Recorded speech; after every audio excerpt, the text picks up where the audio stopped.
Dato' Rashid bin Din. Terima kasih untuk yang betul. Soalan saya nombor 4. Bismillahirrahmanirrahim. Assalamualaikum warahmatullahi wabarakatuh. Dato' yang dipercayai, Kementerian Kesihatan peka dengan masalah skoliosis di kalangan remaja UMNO dan telah mendapat kerjasama pihak Kementerian Pelajaran Malaysia dalam menjalankan projek di beberapa sekolah di Selangor, Kuala Lumpur, Putrajaya dan Kuala Terengganu bagi mengkaji kadar pengesanan skoliosis di kalangan murid sekolah tahun 6 pada tahun 2008 hingga 2009. Hasil projek tersebut menunjukkan bahawa di kalangan 13,340 orang murid sekolah tahun 6 yang telah diperiksa, terdapat 129 murid ataupun 0.97% telah disyaki mengalami skoliosis. Mereka telah dirujuk ke hospital-hospital untuk pengesanan dan setakat ini sebanyak 6 kes telah disahkan mengalami skoliosis dan sedang menjalani rawatan.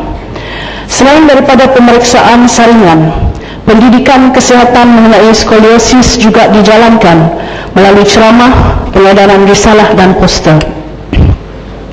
Untuk pengetahuan ahli-ahli yang berhormat sekalian, sukacita saya memaklumkan bahawa kajian yang sedia ada telah menunjukkan bahawa membawa beg yang berat tiada hubung kait dengan kejadian skoliosis. Walau bagaimanapun, kekerapan membawa beg galas yang mempunyai berat melebihi 10 hingga 20% berat badan boleh menyebabkan murid sekolah mengalami sakit belakang. Terima kasih. Ya, memang Bu. Terima kasih. Datuk yang betul. Terima kasih Menteri, Timbalan Menteri yang telah menjawab soalan baik dan peka dengan masalah yang telah dikemukakan. Yang menjadi soalan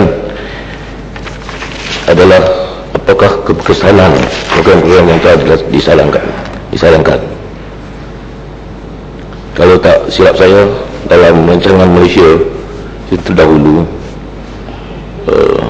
ada perancangan Kementerian untuk membina persarana, iaitu menambah bilangan-bilangan bilik darjah untuk membolehkan persekolahan dijalankan satu sesi saja. Walaupun ini adalah Kementerian Pelajaran, tapi ada kaitannya dengan penyakit overcrowding di sekolah-sekolah sekarang.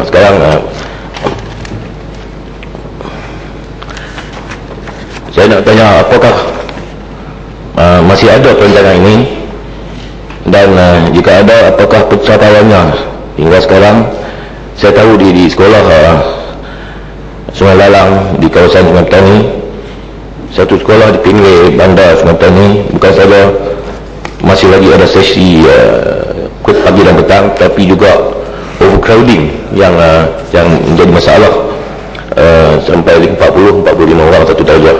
Dan ini saya bersimpati dengan guru-guru di situ, di mana terdapat banyak masalah-masalah disiplin yang diakibatkan oleh overcrowding di sekolah ini. Terima kasih. Yang berhormat, saya melihat penjurusan soalan yang dikemukakan lebih kepada bidang kuasa Kementerian Pelajaran. Namun yang berhormat, saya ingin berkongsi, ya, walaupun mungkin yang berhormat sedia maklum, ya, mengenai isu beban beg sekolah ini.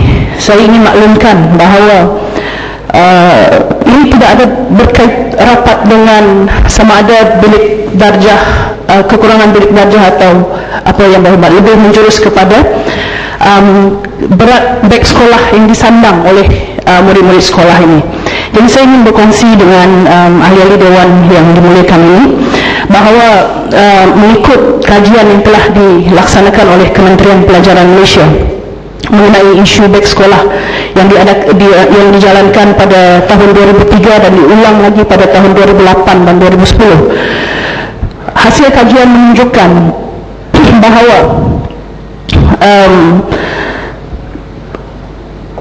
berat beg sekolah yang disandang tidak ada kena-mengena dengan permasalahan skoliosis, namun dia lebih menjurus kepada masalah-masalah berat badan, berat kandungan dalam beg sekolah.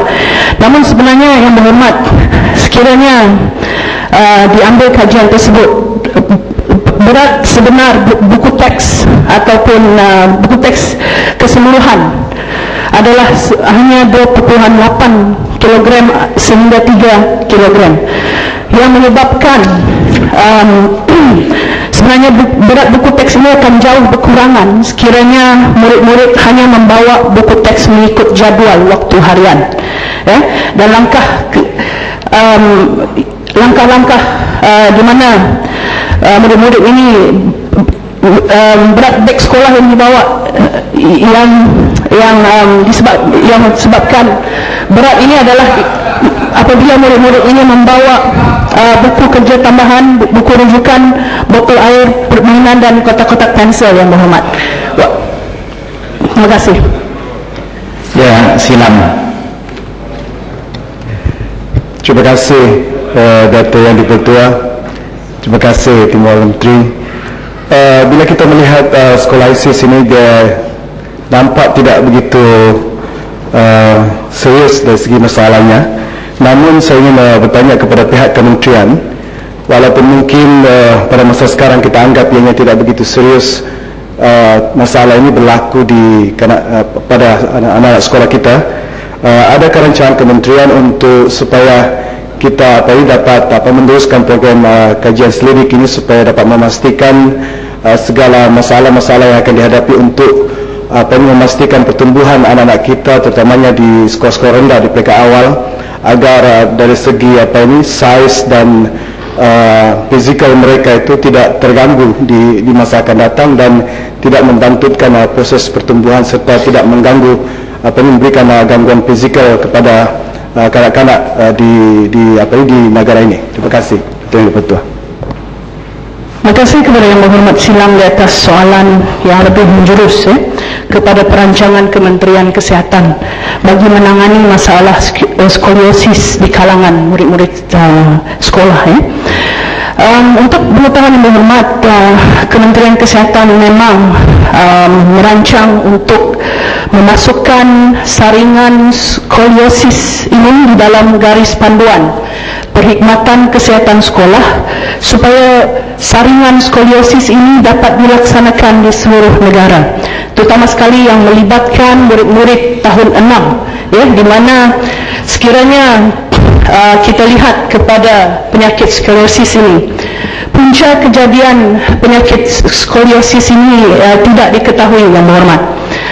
Ia lebih sebenarnya dikenali sebagai idiopathic adolescent scoliosis ataupun AIS, dan selaras dengan nama AIS ini sebenarnya ia dikesan apabila seorang itu telah mencapai akhir balik, dan sesuailah Yang Berhormat kita menjalani saringan ini khusus kepada murid-murid yang berada dalam tahap 6, iaitu yang mereka yang berusia 12 tahun.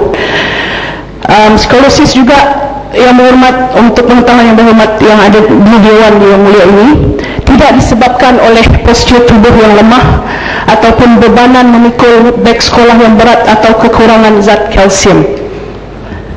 Itu saja Yang Berhormat. Terima kasih. Yang Berhormat Dato' Supawi bin Haji Ahmad.